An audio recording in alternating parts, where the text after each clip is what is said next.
వరప్రసాదు, నువ్వు ఒక్క 3000 ఇచ్చావంటే ఓ శుభార్ చెప్తాను. ఏంటది? నిన్నే ఓ బ్రహ్మాండమైన సంబంధం చూశానయ్యా. అమ్మాయికి ఎన్నో నెల? ఏదో మొన్నోసారి అలా జరిగిందని అమ్మాయిలందరూ గర్భవతులు అనుకుంటే ఎలా? వద్దయ్యా, ఇక జీవితంలో మళ్ళీ అమ్మాయి మొహం చూడను. ఇదే లాస్ట్. నువ్వు మరీ అంత డిసప్పాయింట్ అవ్వకు ప్రసాదు. ఇంకో నెలలో శూన్యమాసం వచ్చేస్తుంది. ఈలోగా ఆ సంబంధం సెట్ చేసేద్దాం. 10 మాఘమాసాలు అవ్వని పెళ్ళి ఒక్క శూన్యమాసంలో ఏమవుద్దండి? ఆ అమ్మాయిని చూస్తే ఈ మాట అనవు. ఎక్కువ చెబుతున్నా అనుకోపోతే ఆ పిల్ల గురించి 3 ముక్కలు చెబుతాను. ఐశ్వర్యరాయ్లా అందంగా ఉంటుంది, లతా మంగేష్కర్లా పాడుతుంది, మాధురి దీక్షిత్లా డాన్స్ చేస్తుంది. అప్పుడు లేట్ ఎందుకు, హీరోయిన్ గా ట్రై చేయమనండి. ఇన్ని బ్యాడ్ హ్యాబిట్స్ ఉన్న అమ్మాయి మనతో సంసారం ఎందుకు చేస్తుంది? ఎందుకయ్యా ఇంత చిన్న చిన్న విషయాలకే చిరాకు పడిపోతావు? ఇప్పుడు దేవుడు మనుషులందరినీ జంటలుగా పుట్టించాడంటారు. అబ్బాయిని ఇక్కడ పెడతాడు, అమ్మాయిని ఎక్కడో దాస్తాడు. టైం వచ్చినప్పుడు ఇద్దరిని కలుపుతాడు. అలాగే నీకు కూడా ఎవరో అమ్మాయి రాసిపెట్టి ఉంటుంది. అదే ఎవరు, ఎక్కడుంది ఆ అమ్మాయినని మనకి ఎలా తెలుస్తుంది? ఆ అమ్మాయి కనిపించగానే పూల వర్షం ఏమైనా కురుస్తుందా? మెరుపులు ఏమైనా మెరుస్తాయా? బ్యాక్గ్రౌండ్ లో మ్యూజిక్ ఏమైనా వినిపిస్తుందా? స్వామి, సంబంధాలు చెప్పండి చాలు, స్టోరీలు వద్దు.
నీకెందుకమ్మా ఈ పనులన్నీ? అది చూసుకుంటుంది కదా.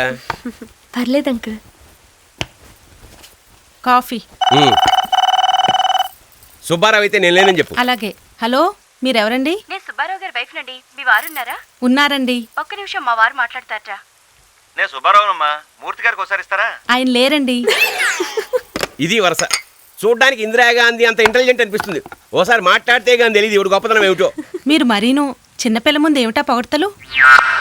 ఓహో, నీకెలా అర్థమైందా? ఏమన్నారు? నోరు మూసుకు పని చేయమంటున్నాను. మల్లేశ్వర్ వచ్చిన దగ్గర నుంచి చూస్తున్నాను. మొన్న కాఫీ పెట్టించావు, నిన్న కూరలు తెప్పించావు, ఇవాళ బట్టలు మడత పెట్టిస్తావు. ఆంటీ ఏం చెప్పట్లేదు అంకుల్. ఈ పనులన్నీ చేయటం అంటే నాకే ఇష్టం. నేర్చుకొనివ్వండి. రేపు పెళ్ళైతే ఎలాగో చెయ్యాలిగా. ఇలాంటివన్నీ చేయాల్సిన కర్మ దానికేంటే, అది యువరాణి. అంటే ఆడపిల్ల కాదా? ఇంకొక మాట మాట్లాడే ఉంటే పొడుచుకు చచ్చిపోతాను. ఊరుకోండి. ఏమిటా సరసం? కర్మ.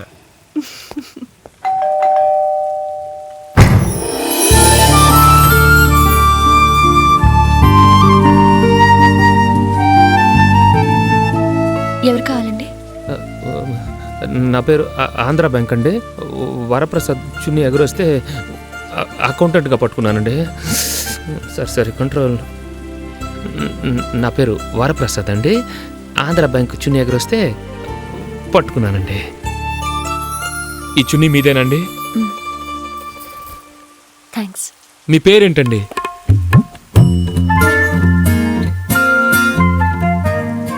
పల్లవి.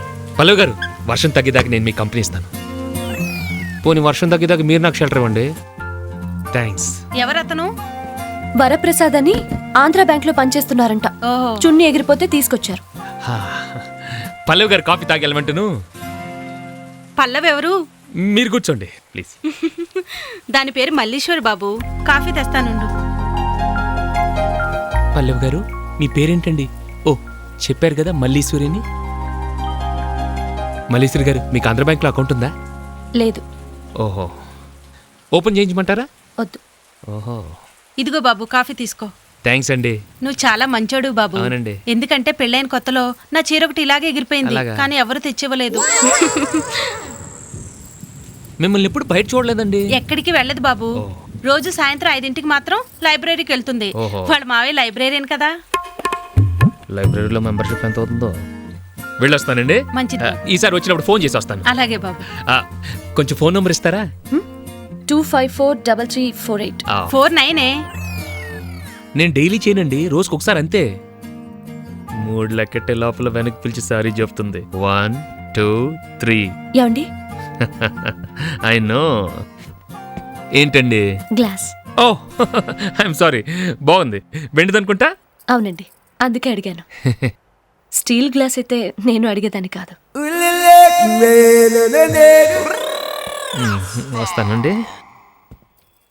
ఆంటీ, వాడెవడో ఏంటో తెలియకుండా అన్ని విషయాలు వాడితో చెప్పాడువేనా? హెల్మెట్.